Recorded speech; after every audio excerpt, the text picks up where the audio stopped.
So this patient has had previous myopic LASIK, and our plan is to do an aura reading after we take the cataract out. But also, he has glaucoma, and our plan is to put in 2 eye stents. Now the sequence of this is kind of interesting. We'll take his cataract out today and do an aura reading today, and he'll have an aphakic refraction both today and tomorrow morning. That's lidocaine going in. In the morning he'll have a normal pupil when the aphakic refraction is done. And then we'll put the 2 eye stents in and the intraocular lens.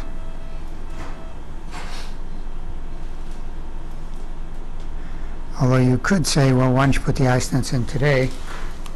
Sometimes when you put in eye stents, you'll have some leakage of red cells into the anterior chamber that could interfere with both the aphakic refraction or the aura reading. So we'd rather do the eye stents after we make the IOL determinations. So there's our capsular rexus, an extremely deep anterior chamber, typical of a myopic eye. And there's hydrodissection, done with the flat 23 gauge cannula. And now we'll do viscodissection just before we start the phaco. And there's our 180 degrees of viscodissection. So we'll test our infusion capacity. It's quite good. And I like to put the chopper part way in, or all the way in this case, before I insert the phaco tip. Watch cornea. You can see the angle of the phaco tip. Even in 2D you get the idea it's pretty deep. And there's my chopper out over the equator, and wet the cornea. Here in the northeast the days are turning dry, so we're seeing some drying of the cornea, and we wet it more frequently during the procedure. Quadrant removal. So I'm going to take this segment out, the one I just made.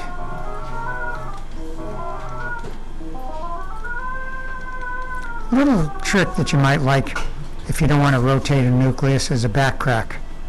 You put the chopper backwards like that and then come forward, and you can chop the nucleus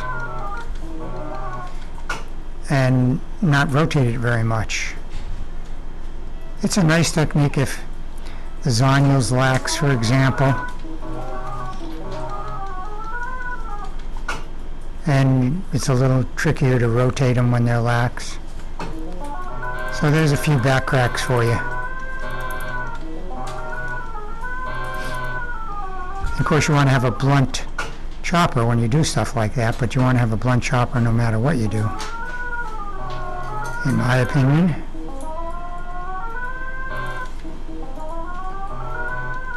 Alright, so there's our phaco, and now we'll go to INA before we do the aura.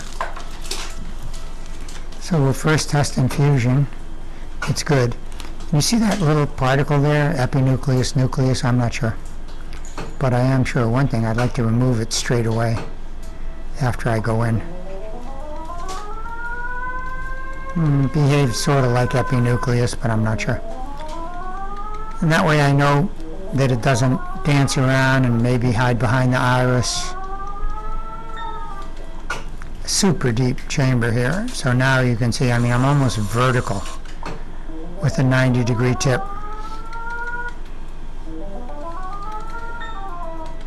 So cortex removal is complete. I'm removing some of the viscote. I'm going to remove epithelium from under the anterior capsule for 180 degrees. And next I'm going to fill the anterior and posterior segment at least as much as I can. I'll use the whole syringe full of Provisc here.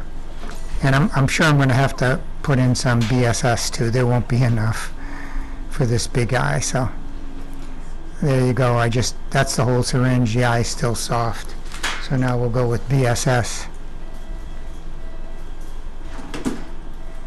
Using the hyaluronic acid-based OVD reduces the chances of leakage during the ORA procedure because it wanders up and gets near the incisions and tends to block them.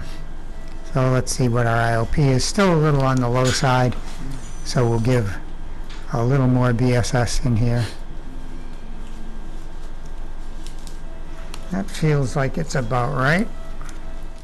So let's see what our IOP is like now. Quite good. Good. Okay, so wet the cornea. So when we do the ORA reading, what we want to do is to focus up on the epithelium on fairly high nag. You can see little opacities, microscopic ones, in the epithelium. Then we can back off a little bit. And then we're going to take the light out and tell the patient to watch the red light. So our first reading, we didn't get one. And that air bubble there might be the reason. So I'm going to aspirate that air bubble.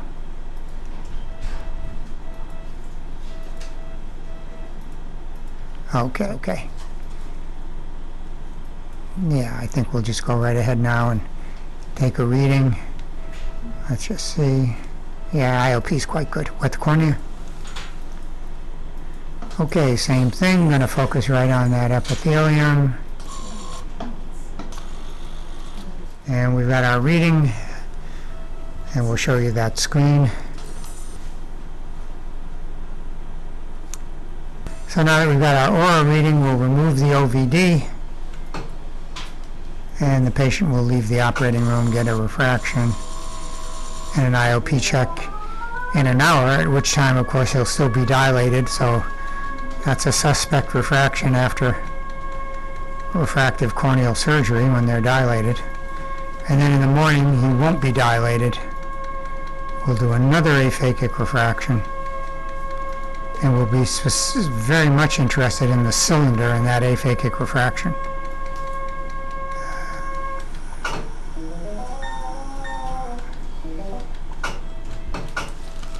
We like the ORA very much for the power of the intraocular lens, and we like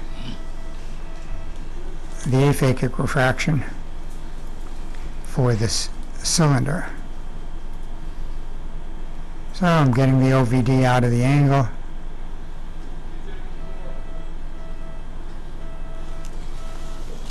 And we'll establish a normal IOP. As I said, it'll be about an hour before he gets his first aphakic refraction done here in the clinic of the adjacent to the surgery center. Okay, so that's our first step of a 2-day aphakic refraction in a previously myopic eye that has had LASIK.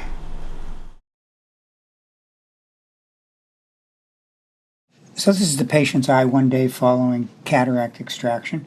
The patient has undergone an aphakic refraction prior to dilation, and an ORA has been performed, so we're now ready for secondary IOL implantation. And I'm injecting some lidocaine now. Stings for a little second. And he's post-LASIK, so we've done the IOL calculations. So we'll first be putting in the intraocular lens and then the eye stents. So here's a gonioscopic view of the patient's angle. The trabecular meshwork appears to be pale. There's no blood in Schlem's canal. There are prominent iris processes on the left side of this slide. They appear to extend to the posterior margin of the trabecular meshwork. And it turns out that there's no significant astigmatism in his aphakic refraction here. So we're putting in a aspheric monofocal non-toric IOL. And you remember we used the Aura. We also used the Barrett True K formula, and they were in good agreement. Okay, so now we have an OVD filled chamber, and we want to take that OVD out so we'll get a good stain. So our next step is to remove the OVD from the anterior chamber, so we'll get a nice stain of the trabecular meshwork. Trypan.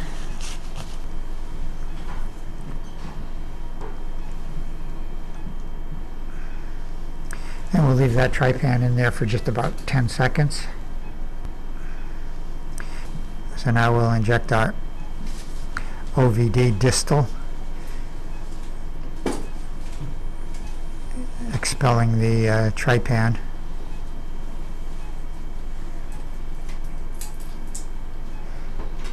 Prior to our iStent insertion. So now we're going to turn the patient's head and tilt the microscope. After trypan blue staining, the trabecular meshwork on the right side of the screen, you can see a blue hue there. On the left side, you don't see that. That's because there's blood that has refluxed into Schlemm's canal. The IOP is now lower, and that happens. So I can see where the trabecular meshwork is in both locations, to the left and to the right. Now, the injector is poised for the delivery of the first iStent, and I tend to depress it with a little bit of force. So when I press the tip of the injector against Schlemm's canal, the view will be distorted during the injection. But on the other hand, I'm pretty firmly seated, so I deliver the iStent with some confidence that I'm in the right location. We'll approach, impale, shoot. So there's our first iStent. So I'm now about to deliver the second iStent, and the same technique is going to be used here.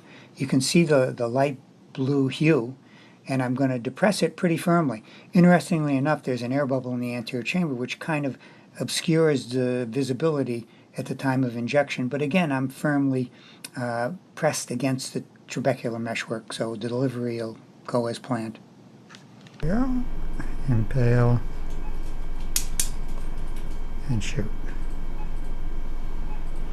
And we can see some reflux there. So there are two iStents inserted about 2 clock hours apart, maybe 2.5. Nice reflux from both.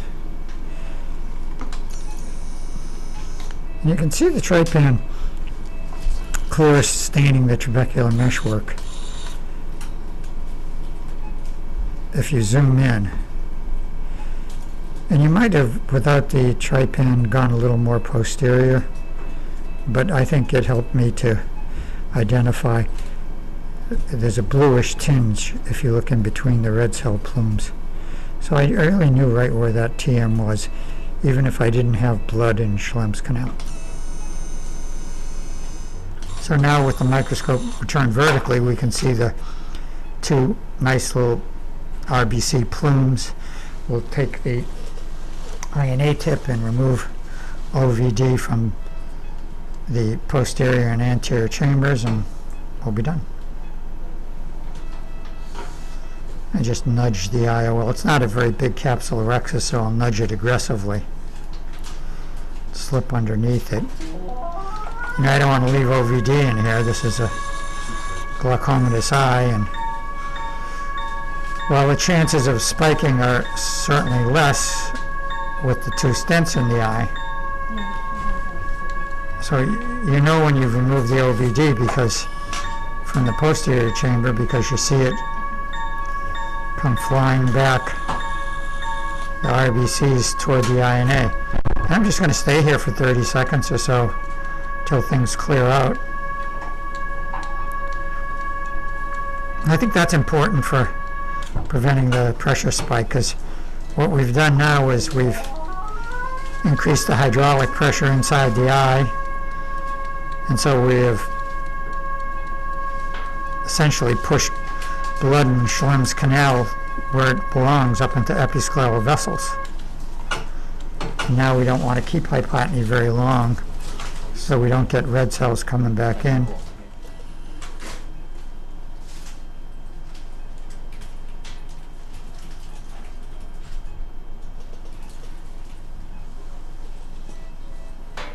These two slides demonstrate a very interesting phenomenon. The photo on the left was taken just before removal of OVD. You can see the INA tip poised to enter the eye. And on the right, that's a photo just after completion of OVD removal. Now, if you look at the conjunctiva in the upper left region of each of the slides and compare them, you can see on the left the prominence of the vessels in that region. And now going to the slide on the right, you can see that the vessels are attenuated.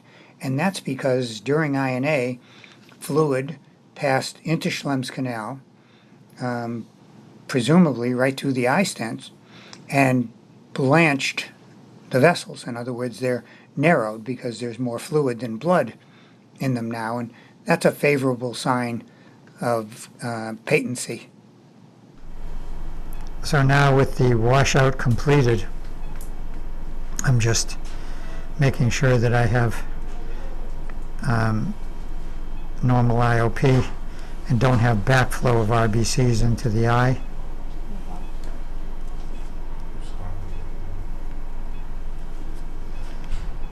And I'll check those incisions very quickly with a couple of Wex cell sponges.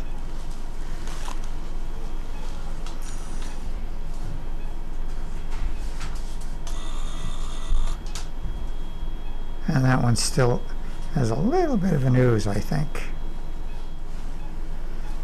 So what I'm doing is just going over the floor of the clear corneal incision, massaging it, straightening out that bottom lip, because sometimes, I'm going to show you with my fingers, that bottom lip flips this way, like that, and it can act like a little wick in the incision. I call it a flip lip syndrome, and that's what we had there. And if you look along here now and compare earlier in the video, you could see a margin here, and now you really can't because it's laid out properly. And so there won't be hypotony here, and that really decreases the chances of RBCs in the anterior chamber and causing some issues, transiently of course, but causing some. And we're done.